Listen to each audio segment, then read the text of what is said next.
Salam sejahtera pemirsa budiman, bahagia jumpa kembali saudara dalam Dimensi Iman Kristiani. Acara yang kami kemas khusus bagi saudara guna gali pertanyaan, cari jawaban dan bangun pemahaman perihal berbagai fenomena dalam keseharian kehidupan kekristenan kita. Saudara, tidak jarang kita justru mendengar perselisihan soal berhitung warisan dalam peristiwa kematian ketimbang kita mendengar hal-hal yang lebih berharga mengenai kematian itu sendiri.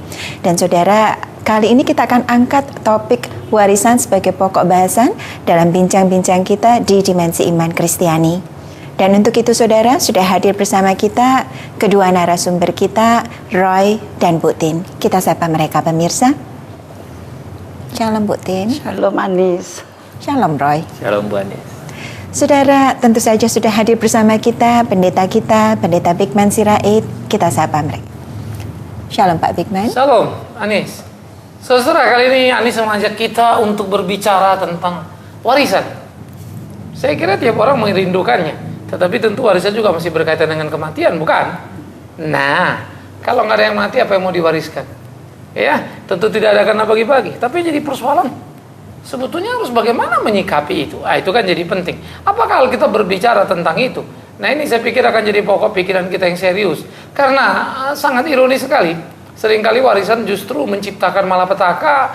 Banyak kakak dan adik menyatakan tidak lagi punya hubungan darah. Namun saudaraku, sebelum kita lanjut berdiskusi, kita akan berdoa dulu. Minta Roy untuk pimpin dalam doa.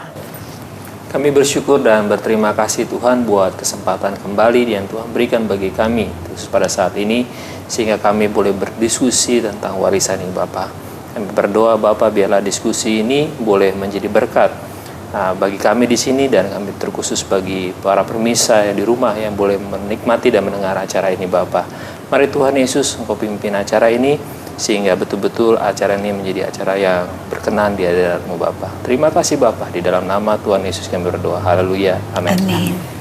Saudara, di dalam kitab Ulangan pasal yang ke-21. Ulangan pasal 21 ayat 15 sampai 17. Dikatakan seperti ini. Ulangan 21 15 17, apabila seorang mempunyai dua orang istri, yang seorang dicintai dan yang lain tidak dicintainya, dan mereka melahirkan anak-anak laki-laki baginya, baik istri yang dicintai maupun istri yang tidak dicintai, dan anak sulung dari istri yang tidak dicintai, maka pada waktu dia membagi harta kepunyaannya kepada anak-anaknya, itu tidak boleh ia memberikan bagian anak sulung kepada anak-anak dari istri yang dicintai, merugikan anak dari istri yang tidak dicintai, yang adalah anak sulung. Tetapi dia harus mengakui anak yang sulung, anak dari istri yang tidak dicintai itu, dengan memberikan kepadanya dua bagian dari segala kepunyaannya. Sebab dialah kegagahannya yang pertama-tama, dialah yang mempunyai hak kesulungan. Saudara, di dalam konsep poligami yang cukup ribet di waktu PL, yang ternyata kemudian di PB dikatakan, dikoreksi oleh Tuhan Yesus sebagai sebuah kesalahan dan ketegar-tengkukan hidup orang berdosa, maka muncul selalu problema yang tidak sederhana. Tentang apa? Warisan. Dicintai dan tidak dicintai. Dia punya istri yang pertama, rupanya dia kurang cinta. Lalu dia menikah dengan istri kedua yang dicintai. Saya kira Yakub juga mempunyai problema yang sama, bukan? Karena sebetulnya kegairahan dia adalah pada istri yang kemudian, tetapi dia dibohongi oleh mertuanya sehingga harus menikah Lea, baru kemudian mendapatkan Rahel. Nah, kita kembali kepada kisah tadi, maka pembagian warisan harus dilakukan dalam keadilan berdasarkan hak. Maka yang paling sulung dikatakan harus mendapatkan hak kesulungan, sekalipun dia sulung dari istri yang tidak dicintai. Jadi tidak boleh karena ini istri dicintai lalu dia memberikan lebih banyak. Itu kejahatan. Artinya kejahatan apa? Karena pada waktu pertama kali kamu menikahi seseorang, itu adalah istri pertama, dia mempunyai hak yang sah.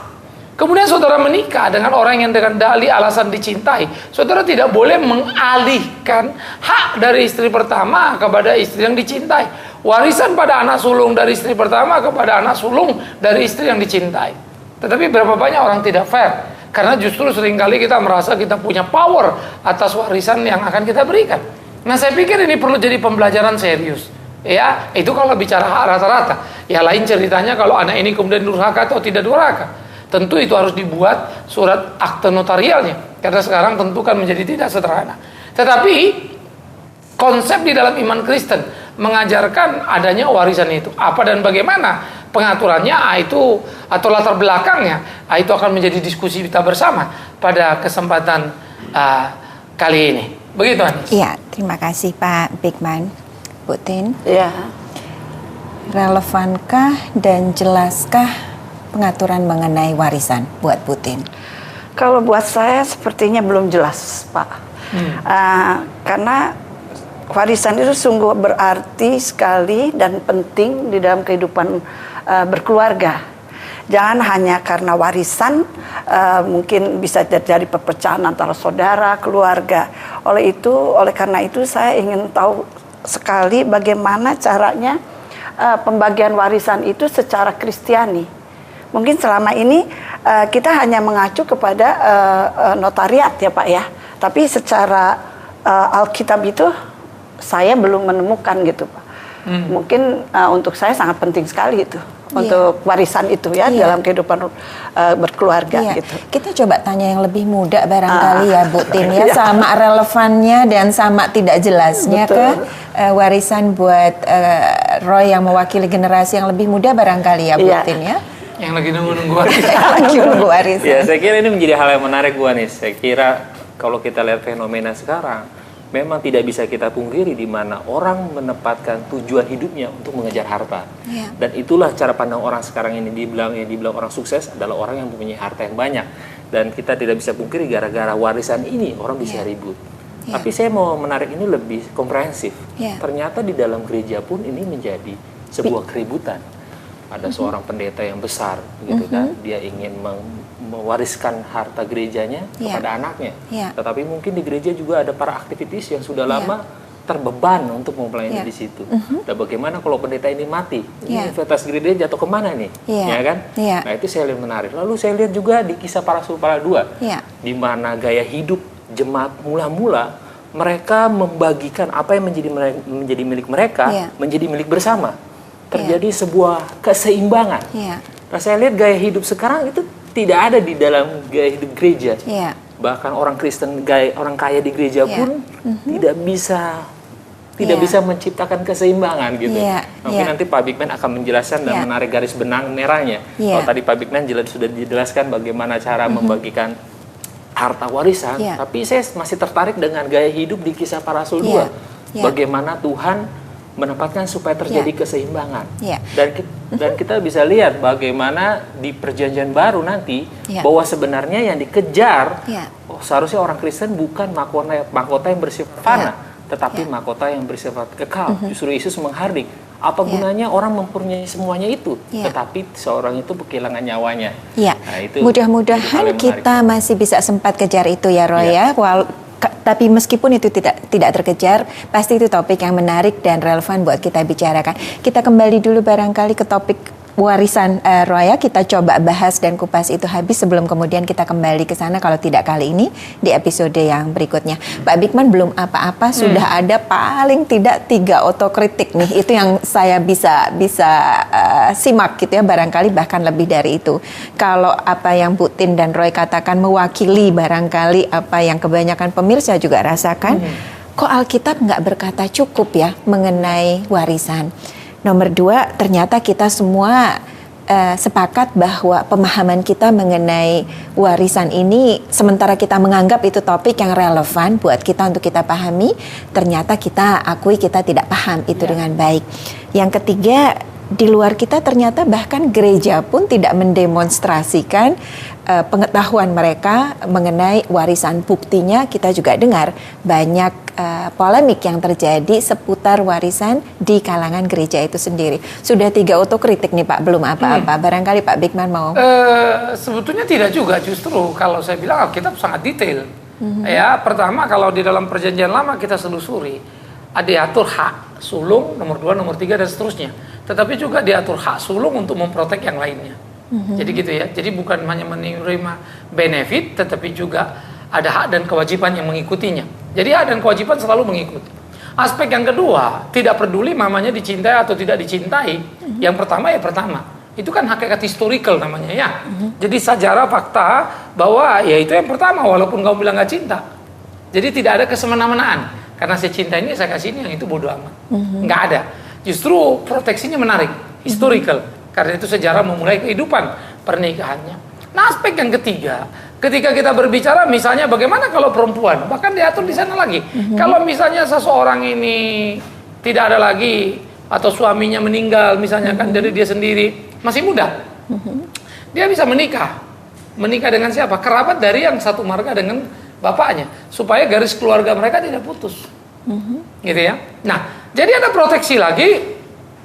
Warisan ini begitu rupa sampai dijaga di dalam garis kesukuan, sehingga dia tidak boleh menikah misalnya dengan suku lain, supaya hartanya nggak lari kemana, tetapi ada di sini dalam hal itu.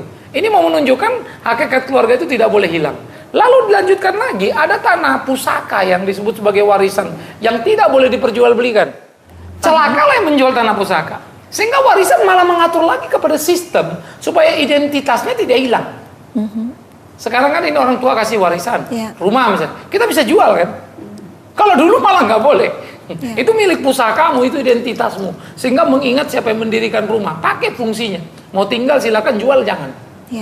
Justru makanya kalau kita lihat saudaraku, ini memang menjadi menarik. Malah kalau kita begitu ketatnya. Tetapi kemudian dalam pertumbuhan perkembangannya, lalu kita bergerak, lalu kita mengenal hukum dan segala macam. Maka warisan itu sangat bergantung kepada yang mewariskan. Nah, maka yang mewariskan ini merasa harus membuat atau apa. Nah, di sini ada kehilangan unsur teologis. Yang ada adalah unsur kapitalis jadinya. Karena tuan tanah atau si pemilik uang ini kan si big boss atau si bapak ini. Saya mau kasih siapa, suka-suka saya. Padahal secara teologikal itu bukan Tuhan. Tuhan mau kamu adil. Sehingga si mewariskan ini pun harus adil. Ini Kristiani. Jadi kalau kita mau memberi warisan harus adil. Nah, ajas keadilan itu harus kita tanamkan. Nah, oleh karena itu ketika ajas teologikalnya diabaikan, yang muncul adalah saya ownernya, suka-suka saya, ini jadi bahaya.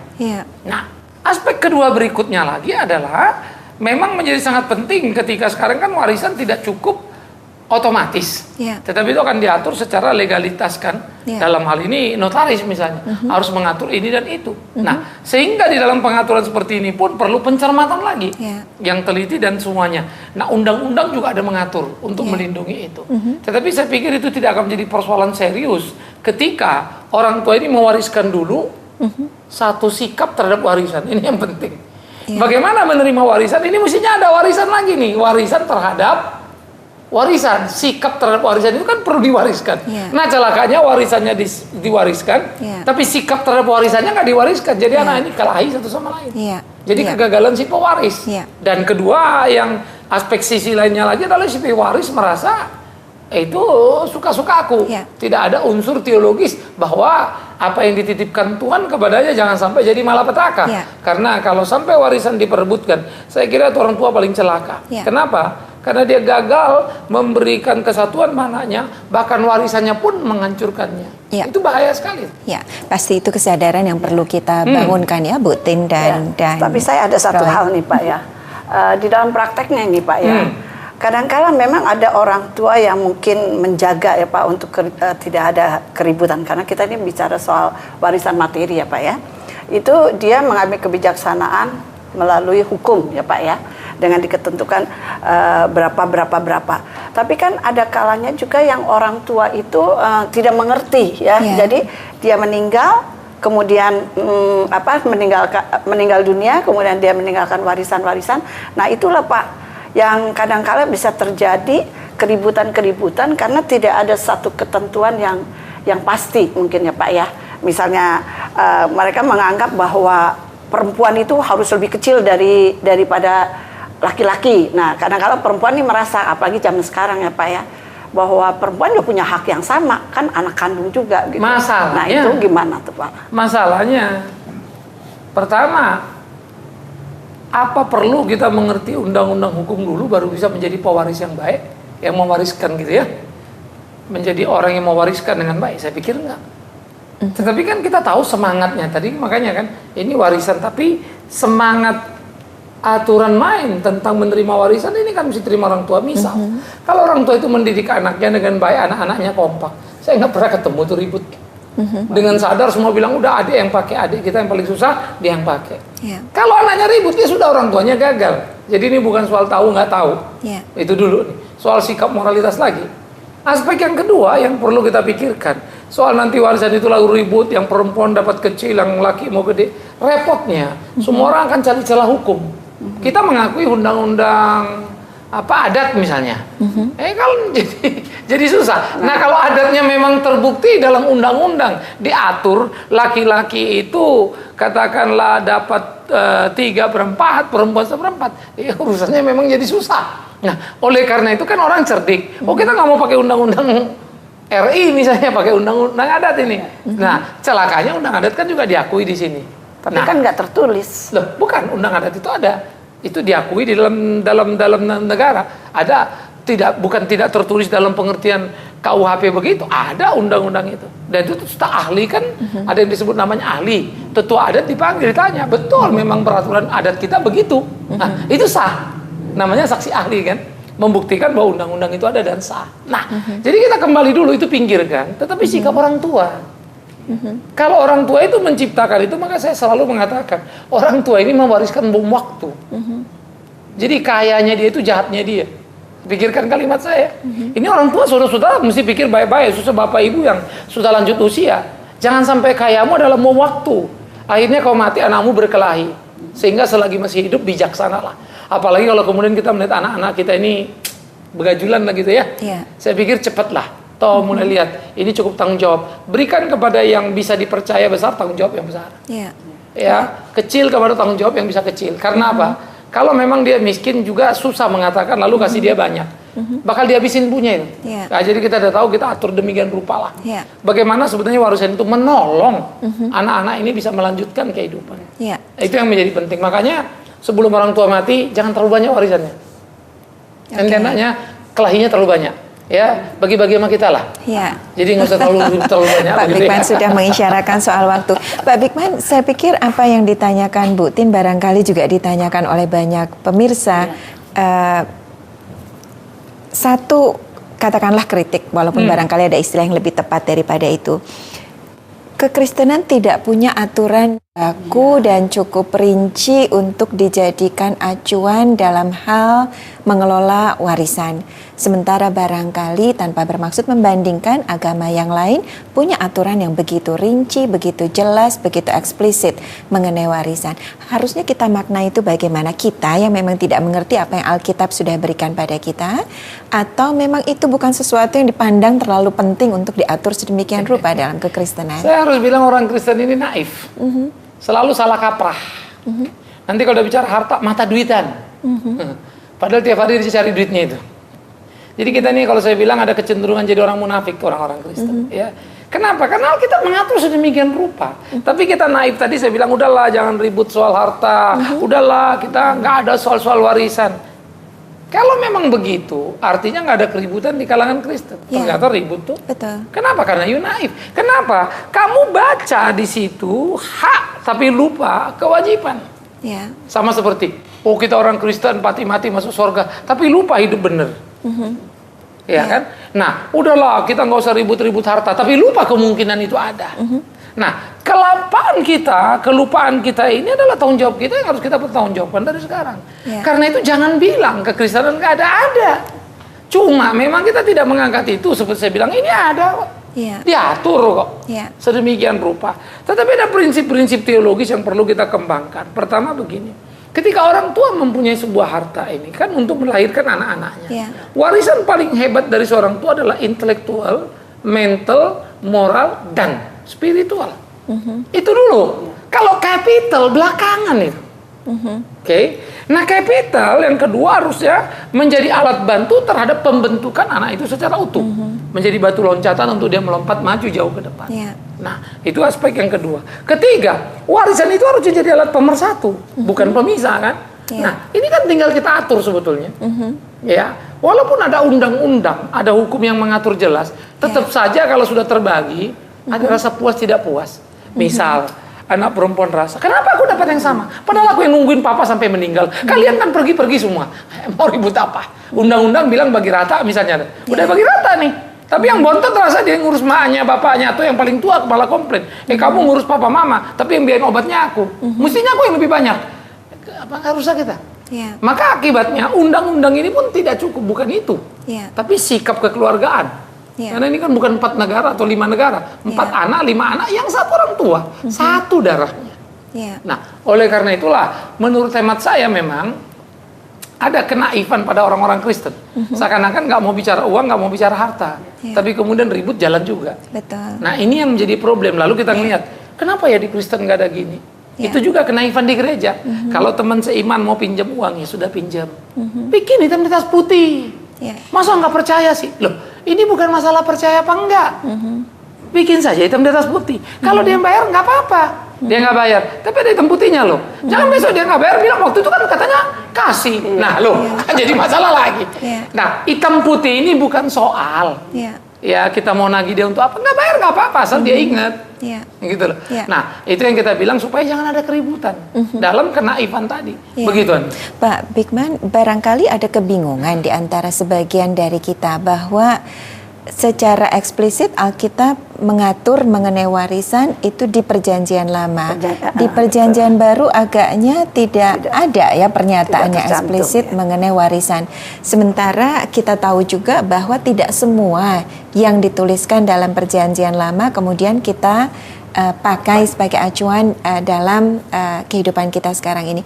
Pak Bigman, artinya kalau kita mau mengerti aturan warisan dalam kekristenan, itulah yang jadi acuan kita? Lucu sekali. Nah, makanya nggak boleh beda-beda kan ini PL ini PB. Mana yang absolutely terus berlaku, mana yang sebagai ide-ide yang bisa dikembangkan, mana yang tidak. Kan begitu. Nah, itu juga naibnya orang Kristen. Kalau perpuluhan semua ngambilnya ke PL. Warisan mendadak lupa misalnya ya. Kadang-kadang kita ini memang lucu. Mau-maunya saja gitu ya. Mana yang menguntungkan, mana yang enak. Justru sebaliknya, misalnya makan, ini nggak boleh, itu nggak boleh. Sudah ditanggung oleh Kristus di atas kayu salib. Soal persembahan per bulan, sudah ditanggung Kristus di atas kayu salib. Makanya persembahkan tubuhmu. Seluruh aktivitasmu, seluruh harta bendamu itu adalah milik Tuhanmu. Jangan pelayanan berhitung-berhitung, itu maksudnya. Oke? Tapi kita masih suka berhitung-berhitung main-main dengan angka. Nah, sebaliknya ketika berbicara warisan untuk dibagi, itu kan menciptakan keseimbangan. Jadi yang satu tidak kemudian menjadi terabaikan. Ya kan, itu kan jadi alat bantu, alat tolong. Apa yang berubah terhadap hukum itu? Karena konotasi daripada seluruh hukum Taurat dan kitab para nabi adalah kasihilah Tuhan Allahmu dengan segenap hatimu, jiwamu, akal budimu, dan sesamamu manusia seperti dirimu sendiri, apalagi saudaramu sendiri. Banyak aneh sekali kalau saudaramu sendiri kamu tidak bisa kasihi. Nah, jadi mestinya semangat itu yang kita lihat. Sehingga kalau saya diperhadapkan ada orang kasus warisan, gampang sekali buat saya. Saya akan tunjukkan yang paling baik yang harus mereka lakukan. Tetapi soal mau apa enggak, ini selalu jadi persoalan. Karena ada yang rasa puas, ada yang rasa nggak puas. Ya, saya pernah ngomong sama satu orang juga pernah begitu lah.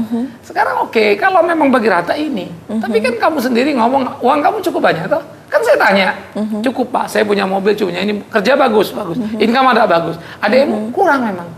Menurut kamu baik nggak? Baik sih Pak. Ya kalau udah baik, udah kasih lebih lah. Kecuali dia narkoba ya jangan dikasih. Tapi kalau si adeknya itu kurang ajar, saya kan susah, paling susah, lalu dia nuntut. Saya bilang jangan kasih. Mestinya dia tahu diri. Warisan dia memang 1/4. Tidak ada hak dia meminta lebih hanya karena dia miskin. Maka mestinya kelebihan itu adalah belas kasihan kakaknya yang punya ekonomi ekstra. Untuk itu belilah respek. Nah, tapi kalau nuntut kan jadi ribut. Nah, ini seninya.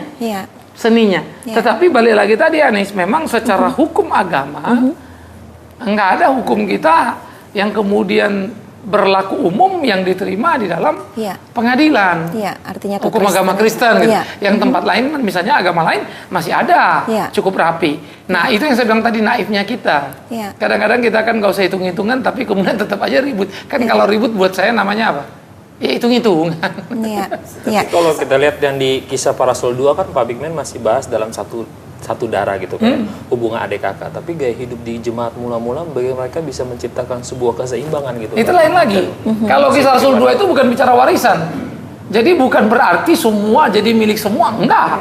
Hati-hati, itu jadi paham yang dikembangkan justru oleh Karl Marx, itu bisa jadi sosialis itu. Ya, satu milik semuanya kan. Jadi semuanya milik satu gitu. Lalu dikelola oleh biro yang namanya organisasi. Ya, sehingga organisasi yang memiliki, jadi harta kita itu dimiliki negara itu. Nanti untuk semua, padahal pembagiannya nggak merata. Karena jangan lupa, hidup itu kan selalu korup. Manusia itu korup. Kalau saya kasih punya saya semua, belum tentu balik jadi hak saya kan.